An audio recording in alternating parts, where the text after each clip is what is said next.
Aerocano. Aerocano? Yes. So, aeroplano? Yes. Look, Americano, right? They put espresso plus water.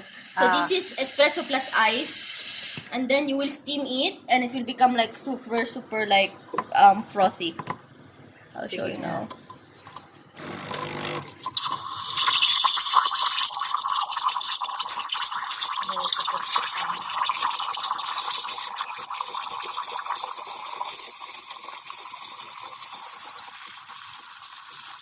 So, ganito yung aming araw today.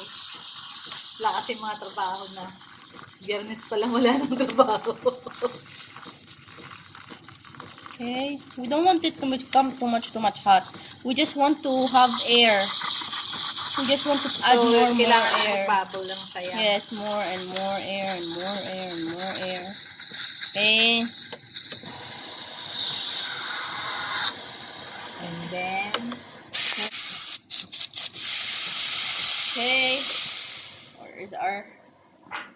ayan na siya. See this? Where's our... Wow. Ba, parang may gatas siya tignan, no? Yes. Pero actually, kape lang to at saka ice na inano sa steamer. And then, you will put na the ice again? You can put more ice or just drink because it's not gonna be hot. It's Oh, cold. yeah. So you can drink it like that. You can add more. See? Look at the water Yeah, melting it's, there. Okay. You can add more of a little bit So, ate of pa to, maybe. maglalagay ka na ng lemon mo? Ilagyan mo na to. Asa Did na you lemon put this? mo? Oh, yan na yan. Very zini. So, yung kape bumaba na. Tumaas na yung bula. Ayan pala yun.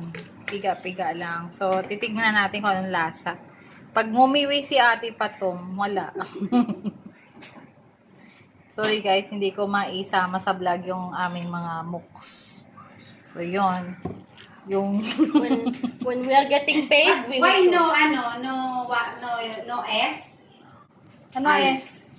Ano ice? No S, no S? No, PS. PS? But, we will put again more S. Yung ice namin is. Lalagyan ko mas maraming ice, te. Okay na yan.